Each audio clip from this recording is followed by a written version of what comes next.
हाँ जी।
देखो इधर इसमें लिखेंगे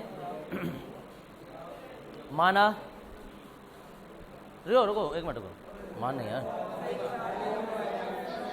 मान दरअसल अभी हम इसकी रचना लिख रहे हैं, व्यंजक में लिखेंगे माना तो रचना है। अब देखो सुन लो पहले होता क्या है। किसी ने वो धागे वाली वो रील देखी होगी जिससे कपड़े सिए जाते हैं, जिस पर धागा लिपटा होता है, क्या कहते हैं उसे? गुल्ली, जो भी कहते हो, ये वही है। अब सुन लो इधर, कोई लकड़ी या चीनी मिट्टी या कोई भी कार्डबोर्ड पर तांबे के विद्युत रोधी तारों के अनेक फेरे लपेटे जाते हैं, और लपेटे जाने के बाद में वो जो नली थी वो हमने निकाल ली, ठीक है, तुम्हें स्प्रिंग जैसी कोई चीज़ नजर आएगी, वही प्रणालिका होती है, यह प्रणालिका। अब प्रणालिका ये एक तरीके से कुंडली के तरीके से रूप में बन रही है। इसमें हमने इसके सिरों को जोड़ दिया, इसमें धारा प्रवाहित हो गई। अब ये प्रणालिका काम क्या करती है? दरअसल ये प्रणालिका अपने अंदर मतलब अंदर, इधर उधर नहीं, यहाँ अपने अंदर चुंबकीय क्षेत्र उत्पन्न कर देती है। और यही कारण होता है जितनी भी कुंडली या प्रणालिका जिससे ये बन जाते हैं ना, जो हमारे गोल घूमने वाली चीज़ लाइट से चल रही होती हैं, वो सब इसी के कारण चल रही होती हैं। के अंदर चुंबकीय क्षेत्र उत्पन्न हो जाता है, और चुंबकीय क्षेत्र के कारण इसमें एक चुंबकीय बल कार्य करने लगता है, जो कि किसी भी साठ वगैरह को, किसी भी कुछ कुंडली, इसे जो भी इसके अंदर चीज़ डाली जाती है क्रोड को, उसे घुमाने लगता है। अब एक धारावाही प्रणालिका, देखो काम की बात, एक नंबर में जो क्वेश्चन आया है, एक धारावाही प्रणालिका एक चुंबक की भांति कार्य करती है। अब जब चुंबक की भांति कार्य करती है तो उसके सिरे भी जरूर होंगे, कि एक उत्तरी ध्रुव भी होगा, एक दक्षिणी ध्रुव भी होगा। तो ढंग से याद रख लेना इस बात को। वे सिरा जिसमें धारा वामावर्त बहती है वो सिरा उत्तरी ध्रुव की भांति कार्य करता है, और जिसमें धारा दक्षिणावर्त बहती है वो सिरा दक्षिणी ध्रुव की भांति कार्य करता है। क्या समझे? इस वाले सिरे में क्लॉकवाइज धारा बह रही है, एंटी क्लॉकवाइज बह रही है, इसमें मतलब वामावर्त बह रही है, दक्षिणावर्त बह रही है। वामावर्त में तुम्हें बता देता हूँ, देखो वामावर्त जो होता है वो एंटी क्लॉकवाइज होता है। एंटी क्लॉकवाइज का मतलब समझ रहे हो? घड़ी के सुई के उल्टा। और दक्षिणावर्त का मतलब है क्लॉकवाइज। तो वो सिरा जिसमें वामावर्त धारा बह रही होती है वो सिरा उत्तरी ध्रुव की भांति कार्य करता है। एक नंबर में क्वेश्चन आ गया है। और वह सिरा जिसमें धारा दक्षिणावर्त होती है तो वो दक्षिणी ध्रुव की भांति कार्य करता है। ट्रिक क्या है इसके याद रखने की? यही ट्रिक है कि दक्षिण से दक्षिणी ध्रुव बनेगा, बाकी उल्टा वाला तो उल्टा हो गई। याद रखना तुम्हें कि अगर किसी सिरे में धारा दक्षिणावर्त बह रही है तो वो सिरा दक्षिणी ध्रुव की भांति कार्य करेगा, बाकी दूसरा सिरा तो उत्तरी ध्रुव बनेगा ही बनेगा। इसमें कैसे दिखाई दे रही है धारा? देखो ऐसे चलेगी तो ऐसे घड़ी की सुई चलती है, ऐसे अगर जो धारा चलेगी तो घड़ी की सुई के उल्टा है, वो वामावर्त है। इस सिरे में दिखाओ, बताओ कैसे चल रही है? देखो उधर, तभी मैंने एक एक तीर ना तो साफ साफ दिखा दिया था, मन की जरूरत पड़ेगी इसकी। ये है धारा, देखो ऐसे। और तुम्हें खुद भी सोच लेना चाहिए था कि उत्तरी ध्रुव की भांति कार्य करती है। उत्तरी ध्रुव का मतलब एन से, और एन से चुंबक के बल रेखाएं हमेशा निकलती हैं। देखो इधर से निकल रही हैं और यहाँ से घूम के इधर की ओर से आ रही हैं, समझ गए? तो जिसमें धारा वामावर्त है ये सिरा उत्तरी ध्रुव की भांति कार्य करेगा, ये सिरा दक्षिणी ध्रुव की भांति कार्य करेगा।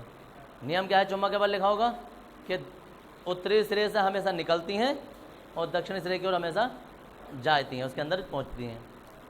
अब इसमें देखो दो काम होते हैं, एक तो इसकी रचना लिखनी होती है और एक इसका व्यंजक स्थापित करना होता है। दोनों ही आ जाते हैं। तो पहले हम इसकी रचना लिख रहे हैं, ठीक है जी। तो इसमें लेंगे एक धारावाही प्रणालिका, रचना में लिख रहे हैं एक धारावाही प्रणालिका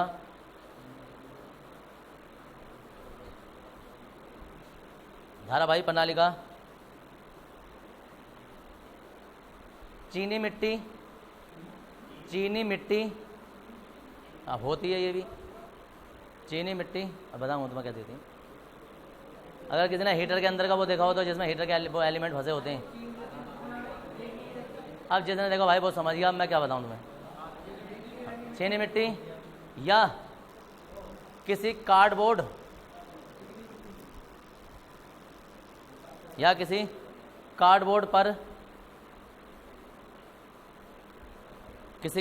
पर तांबे के विद्युत रोधी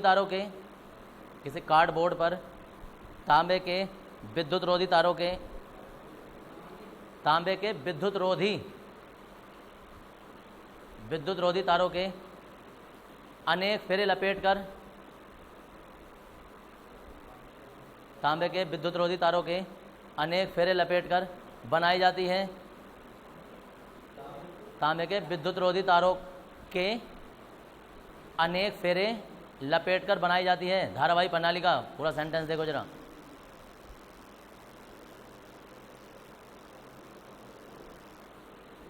बनाई जाती है, हाँ, लपेट कर बनाई जाती है।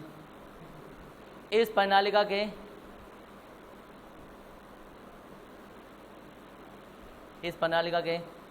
दोनों सिरों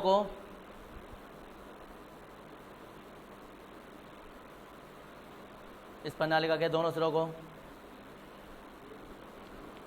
एक बैटरी से जोड़ दिया जाता है। एक बैटरी से जोड़ दिया जाता है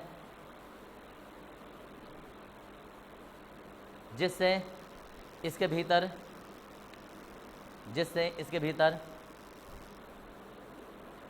एक चुंबकीय क्षेत्र उत्पन्न हो जाता है। जिससे इसके भीतर एक चुंबकीय क्षेत्र उत्पन्न हो जाता है।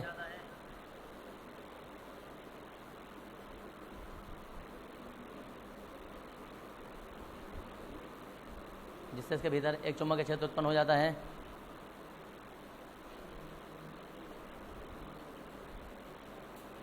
ठीक है, हो जाता है। इस कुंडली के बाहर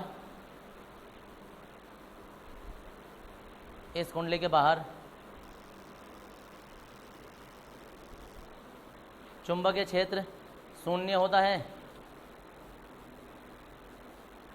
इस कुंडली के बाहर चुंबकीय क्षेत्र शून्य होता है।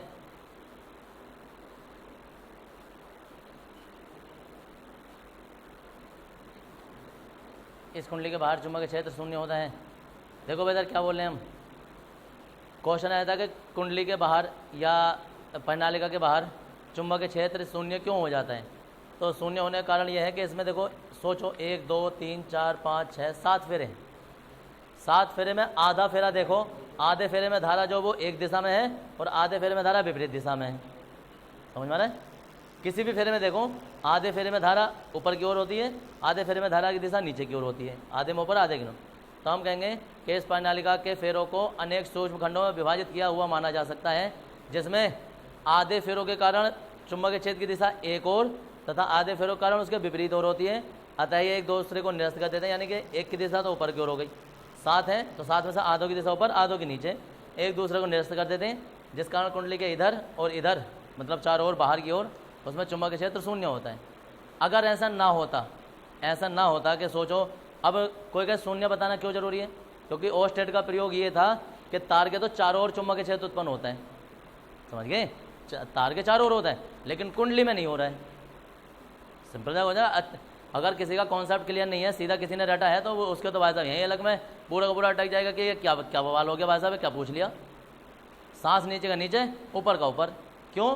क्योंकि एक सीधा सा प्रयोग है भाई। ओस्टेट ने बताया है कि तार में अगर जो विद्युत धारा प्रवाहित करेंगे तो चुंबकीय क्षेत्र भी उत्पन्न होगा और विद्युत क्षेत्र भी उत्पन्न होगा। अब ये बताओ कि धारा तो इसमें प्रवाहित हो रही है, लेकिन यहाँ भी चुंबकीय क्षेत्र नहीं है, यहाँ भी नहीं है, कहाँ गया? तो उसमें कारण बताया जाता है कि भाई इसमें आधे फेरों के कारण चुंबकीय क्षेत्र की दिशा एक ओर तथा आधे फेरों के कारण जो चुंबकीय क्षेत्र की दिशा विपरीत ओर होती है। अतः यह घटक एक दूसरे को निरस्त कर देते हैं, जिस कारण परिणामी चुंबकीय क्षेत्र शून्य हो जाता है। अगर ऐसा ना होता तो जितने हमारे ये घूमने वाले पंखे, कूलर, मोटर वगैरह जितनी चल रही होती हैं, ये इसमें सब में ऑटोमेटिक सब में बाहर करंट आ रहा होता, क्योंकि वो तो चुंबकीय क्षेत्र विद्युत क्षेत्र बाहर की ओर होता है, तो वो तो तार टच है, वो तो उसके बॉडी पे भी करंट आएगा। उस पर करंट नहीं आता है, इसका मतलब बाहर उसके कोई भी करंट नहीं होता है, सिर्फ अंदर अंदर होता है। मतलब चुंबकीय क्षेत्र नहीं होता है, सिर्फ अंदर अंदर होता है। समझ में आ रहा है? तो ये दरअसल इसमें इंटर में तो बहुत ही कम आते हैं, लेकिन बड़े बड़े एग्जाम में ऐसे क्वेश्चन आ जाते हैं कि किसी धारावाही कुंडली के बाहर चुंबकीय क्षेत्र शून्य होता है, कारण या क्यों, तो उसमें ऑप्शन आ जाते हैं कई सारे। तो वहाँ जिसका कॉन्सेप्ट क्लियर होता है वो बताता है ऐसी चीज़ें। फिर उससे ज़्यादा किसी जो रटे रटाए वाले होते हैं उन्हें नहीं बताया जा सकता है। तो फिलहाल अभी हम लिख रहे हैं कि चुंबकीय क्षेत्र शून्य होता है। इसका कारण यह है कि, कारण भी लिख रहे हैं इसमें, हाँ, इसका कारण यह है कि धारावाही प्रणालिका को, याद रखना प्रणालिका कुंडली एक ही बात है, ये जो प्रणालिका हमने बना दी वो कुंडली बन गई। धारावाही प्रणालिका को, इसका कारण यह है कि धारावाही प्रणालिका को अनेक धाराखंडों में विभाजित किया हुआ, अनेक धाराखंडों में विभाजित किया हुआ माना जा सकता है।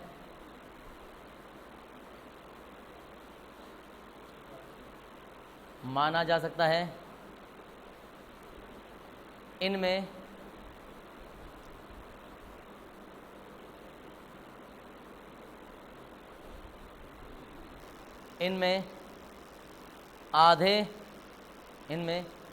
आधे धाराखंडों के कारण, इनमें आधे धाराखंडों के कारण चुंबक क्षेत्र की दिशा, आधे धाराखंडों के कारण चुंबक क्षेत्र की दिशा, चुंबक क्षेत्र की दिशा एक ओर तथा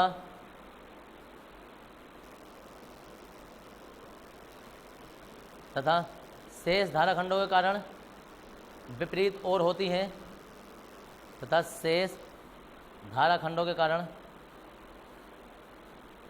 चुंबक क्षेत्र की दिशा विपरीत ओर होती है, विपरीत ओर होती है।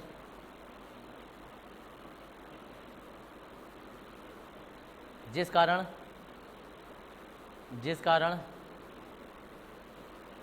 बाहर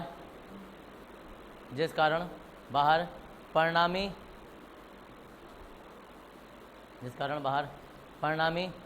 चुंबकीय क्षेत्र शून्य हो जाता है।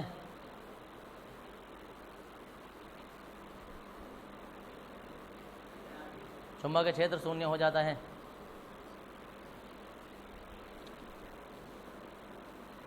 नई लाइन से लेंगे, यदि प्रणालिका की प्रति एकांक लंबाई में, यदि प्रणालिका की प्रति एकांक लंबाई में, यदि प्रणालिका की प्रति एकांक लंबाई में स्मॉल n फेरे हों, यदि प्रणालिका की प्रति एकांक लंबाई में स्मॉल n फेरे हों,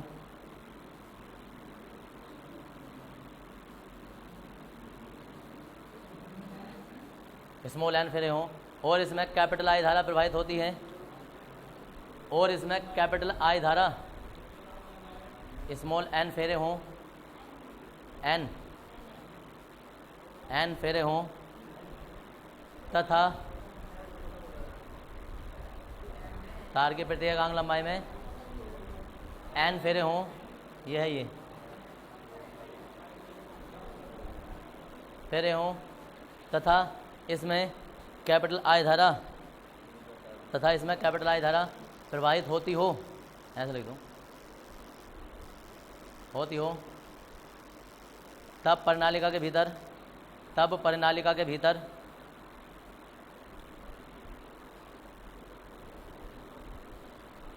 तब प्रणालिका के भीतर चुंबकीय क्षेत्र, ये लिख देंगे,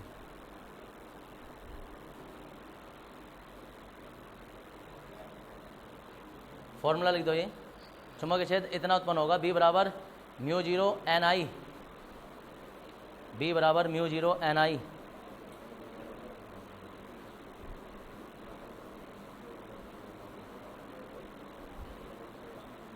नई लाइन से लेंगे, धारावाही प्रणालिका का वह सिरा, धारावाही प्रणालिका का वह सिरा, धारावाही प्रणालिका का वह सिरा जिसमें धारा, धारावाही प्रणालिका का वह सिरा जिसमें धारा वामावर्त, जिसमें धारा वामावर्त प्रवाहित होती है, जिसमें धारा वामावर्त प्रवाहित होती है, प्रवाहित होती है, उत्तरी ध्रुव की भांति कार्य करता है, जिसमें धारा वामावर्त प्रवाहित होती है, उत्तरी ध्रुव की भांति कार्य करता है।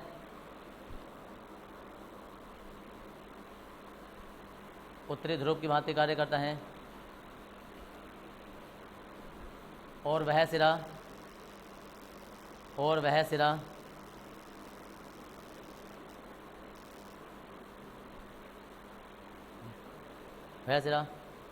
जिसमें धारा दक्षिणावर्त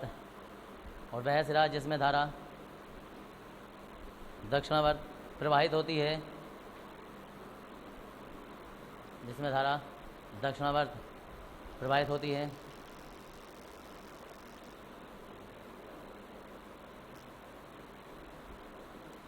दक्षिणी ध्रुव की भांति कार्य करता है। दक्षिणी ध्रुव की भांति कार्य करता है। दक्षिणी ध्रुव की भांति कार्य करता है।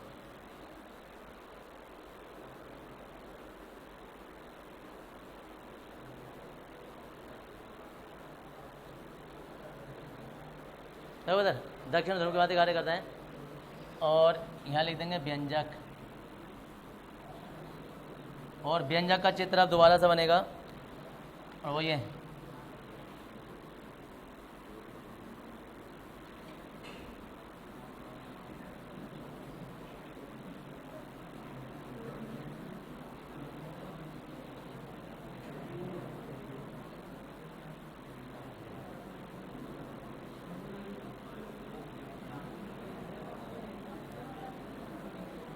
बना लो भाई। ये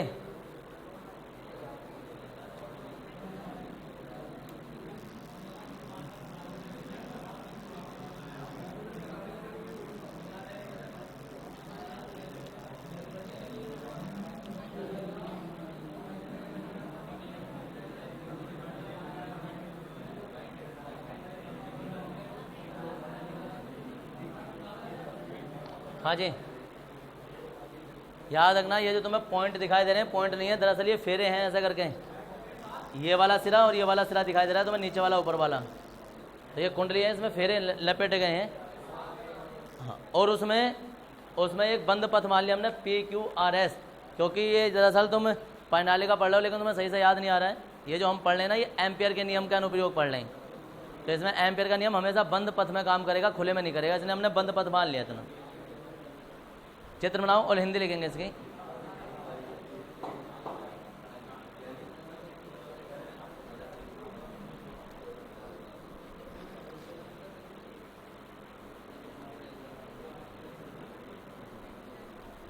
सिर्फ 2 मिनट मिलते हैं चित्र बनाने ऐसा, उसके बाद क्या बातें करते रहो या छूट जाए कुछ भी हो जाए।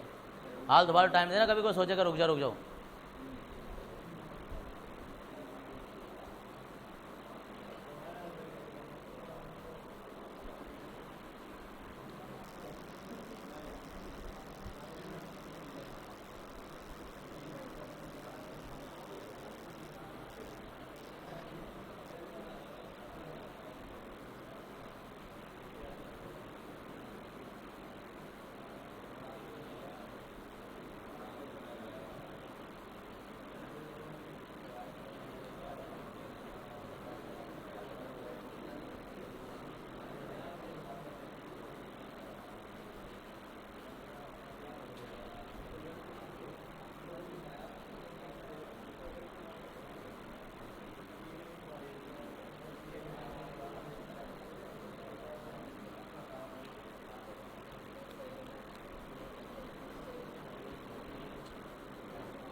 इसमें लिखेंगे माना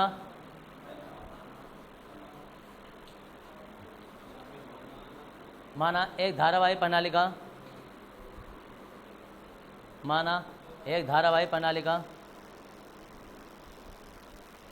जिसमें कैपिटल I धारा प्रवाहित होती है,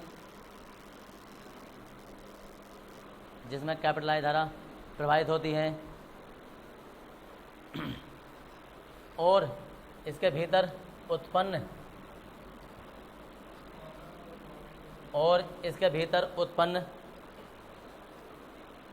माना एक धारावाही प्रणाली का जिसमें कैपिटल I धारा प्रवाहित होती है और इसके भीतर उत्पन्न चुंबकीय क्षेत्र इसके भीतर उत्पन्न चुंबक क्षेत्र कैपिटल बी है। इसके भीतर उत्पन्न चुंबक क्षेत्र कैपिटल बी है।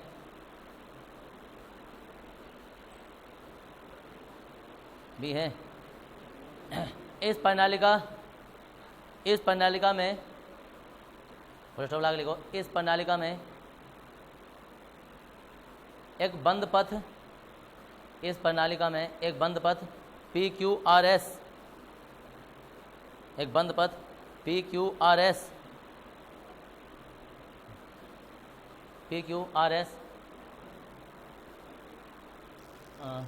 RS है, जिससे घिरे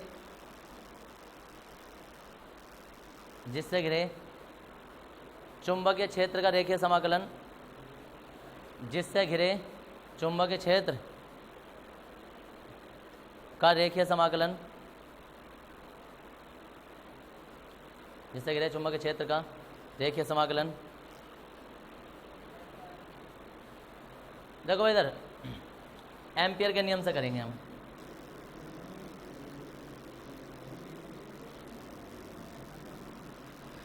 एम्पियर के नियम से। अब जरा इसे ध्यान से देखते रहना। अरे तो जी एम्पियर के नियम से क्या कर रहे हैं हम, ये पूरी प्रणालिका थी। अब टोटल तो हम ले नहीं रहे, जो इतने एरिया में चुंबकीय क्षेत्र उत्पन्न हो रहा होगा वही सब में हो रहा होगा। एक समान धारावाही प्रणालिका है, तो इसमें हमने एक बंद पथ मान लिया PQRS।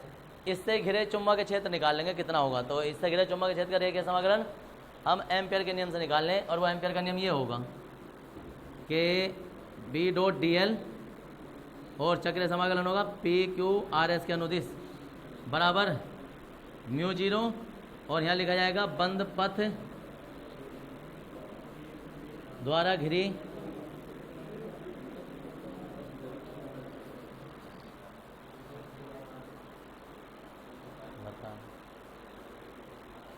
तो क्या हो रहा है, इधर सवाल हो रहा है उधर हो रहा है भाई, गर्दन उधर ही टूटी पड़ी है क्या यार। तो थोड़ा डर लग रहा है, अच्छा भाग्य वैसा क्या सबके सामने जूता फ्राई होगा तो वैसे बेइज्जती हो जाएगी। ये है एम ना, पता कुछ नहीं होगा लेकिन बातें कितनी करवा लो इनसे। बातें क्या, कहाँ की फालतू की बकवास है और बातें हो रही हैं। हरामखोर औलाद है ना, घर वालों के साथ धोखा करना आ जाए यहाँ। B.dl बराबर μ0 बंद पथ द्वारा गिरी कुल धारा। अब कुल धारा तो अभी हम बाद में निकालेंगे, दरअसल पहले हम इसे सोल्व कर लें। तो इसे सोल्व करने के लिए समाकलन का एक नियम होता है कि अगर हमारे पास B.dl है PQRS, तो हम इसे तोड़ देते हैं। PQ अलग तोड़ देंगे हम, QR अलग तोड़ देंगे, RS अलग तोड़ देंगे और SP अलग तोड़ देंगे। PQR ये QR RS और SP, ये वही चलता रहता है B.dl।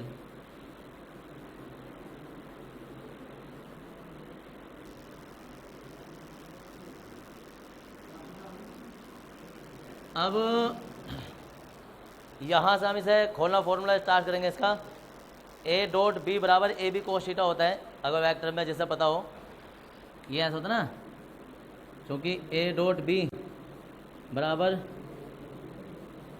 AB cos थीटा होता है, तो इसलिए B.dl और PQRS का जो मान है, देखो इधर इसमें हम लिखेंगे B.dl और cos 0, क्योंकि चुंबकीय क्षेत्र की दिशा भी उसी अनुदिशा और पथ की दिशा भी उसी के अनुदिशा जो धाराखंड है, तो इसमें कोस जो है मतलब कोण होगा वो 0 हो जाता है।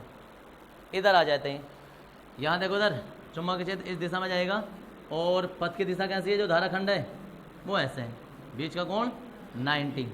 तो जब हम इसमें लिखेंगे कि B.dl और कोस आ जाएगा 90। अब इधर आ जाओ, इधर हम B.dl कोज 180 करते, एक तरीके से विपरीत करते, लेकिन 180 या 0 या कुछ करने का कोई फ़ायदा नहीं, क्योंकि अभी अभी हमने हिंदी में लिखा था कि परिनालिका के बाहर चुंबक क्षेत्र सुनिए, तो इससे कोई फ़र्क पड़ेगा नहीं, इधर तो तुम सीधा सीधा थीटा ही रहने दो, लेकिन हम इसे जीरो कर देंगे,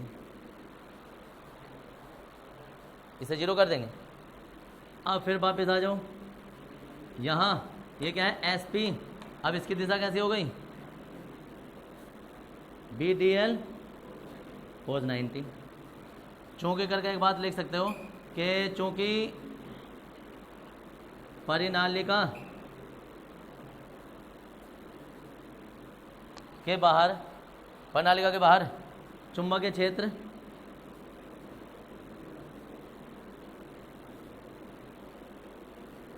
शून्य होता है। अब देखो क्या क्या बचा होगा फिर हमारे पास, B dot D L P Q R S, इतना था ये समाकलन पूरा। अब इसका मान सोल्व होते होते क्या बचा होगा, एक तो बचा होगा बी डी एल, इसका मान 1 हो गया, प्लस इसका मान देखो उधर 90 कोण होने की वजह से 0 हो गया, इसका मान 0 से गुणा होने की वजह से 0 हो गया, इसका मान 0 हो गया। तो इतना बड़ा जो ये समाकलन था सोल्व होगा, बस इतना रह गया। तो देखो इधर ये पूरे का पूरा समाकलन अब समीकरण 1 में लगा देंगे, इसकी जगह हम ये लगा देंगे, ऐसा लिख दो B dot D L P Q R S बराबर, देखो उधर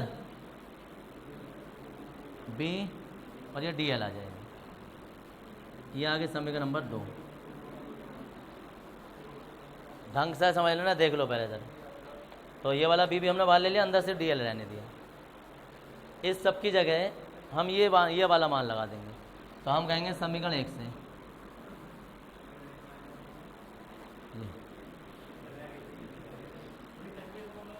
हाँ, चक्र हमने ये दर्शा दिया है, तुम यहाँ भी लिख सकते हो।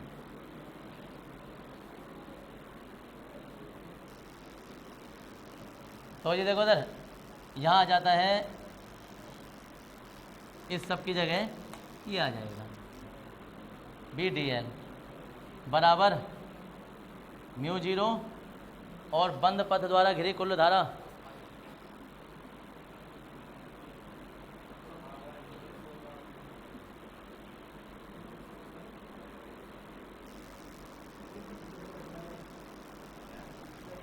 कुल धारा। अब बंद पथ द्वारा घिरी कुल धारा कितनी होगी, मतलब कुल धारा इसमें होगी कितनी, तो हम कहेंगे कि चूंकि परिनालिका, देखो परिनालिका की प्रति एकांक लंबाई में स्मॉल एन फेरे हैं, स्मॉल एन फेरे हैं, तो हम कहेंगे एल लंबाई में फेरे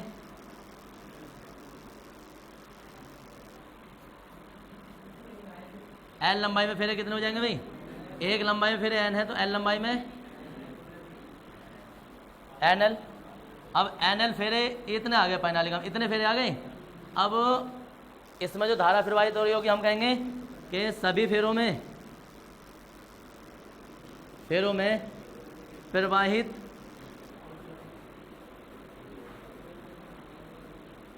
कुल धारा, और कुल धारा ना एन एल तो फेरे हैं और ये धारा आ गई,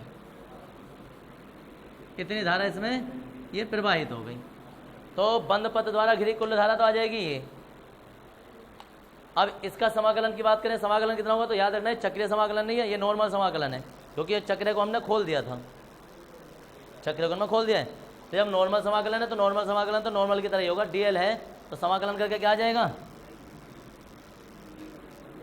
बराबर म्यू 0 और देखो बंद पथ द्वारा घिरी कुल धारा एन एल आई, समाकलन क्या हो जाएगा भाई इसका, क्या होगा, डी से कैंसिल हो जाएगा, एल बचेगा, म्यू 0 एल आई। अब देखो एल से एल कैंसिल हो जाएगा, बी बराबर म्यू 0 एन आई, और किसी भी परिनालिका के भीतर इतना चुंबकीय क्षेत्र होता है। और ये हमने पहले लिख दिया था सिद्ध करने से पहले, जो अभी अभी हम रचना लिख रहे थे, तो परिनालिका के भीतर इतना चुंबकीय क्षेत्र उत्पन्न होता है, और व्युत्पत्ति यहाँ तक हो गई है। हाँ जी, तो जी इतना उतारेंगे, ये तुम्हारा 3 नंबर में आएगा। धारावाही प्रणालिका के भीतर चुंबकीय क्षेत्र का व्यंजक स्थापित कीजिए, या एम्पियर के नियम की सहायता से धारावाही प्रणालिका में चुंबकीय क्षेत्र का मान ज्ञात कीजिए। दोनों तरीके से हमें यही करना है।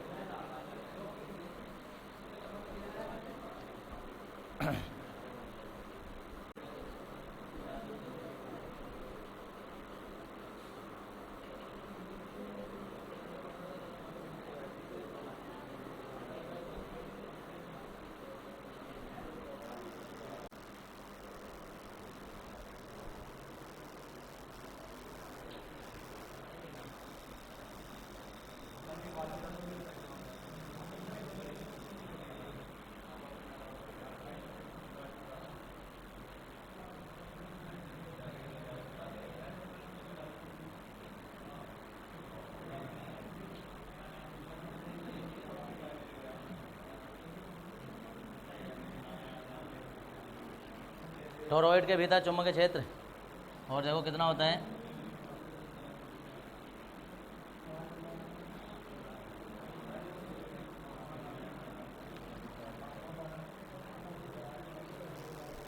टोरॉइड देख लो। क्या अभी बना रहे हो? चलो उसे बना दे रहा हूँ।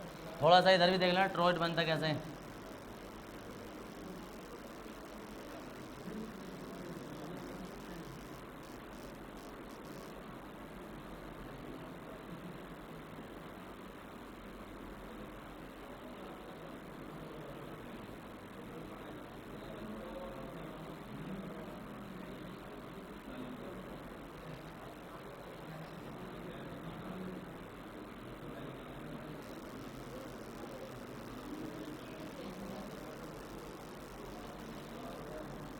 स्प्रिंग को पकड़ के मोड़ दो, दोनों सिरे आपस में जोड़ दो तो ऐसे ही नजर आएगा। ये होता है टोरॉइड।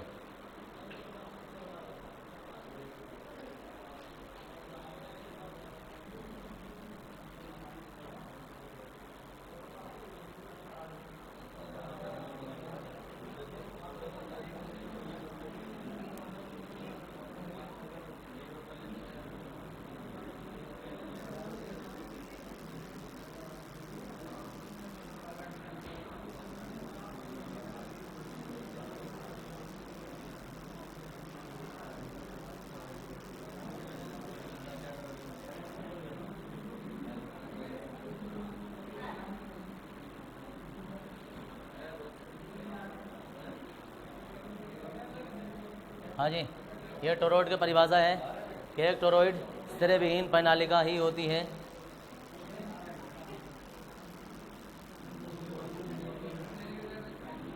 अर्थात जब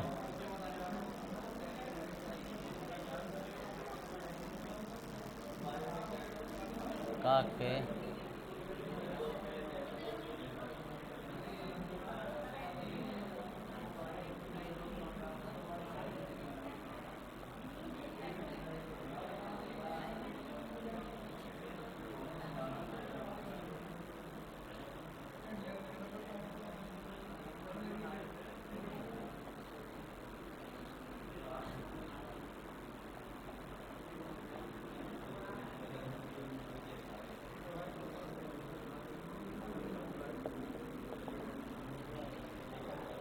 व्यंजक आ जाएंगे। लिखो इधर।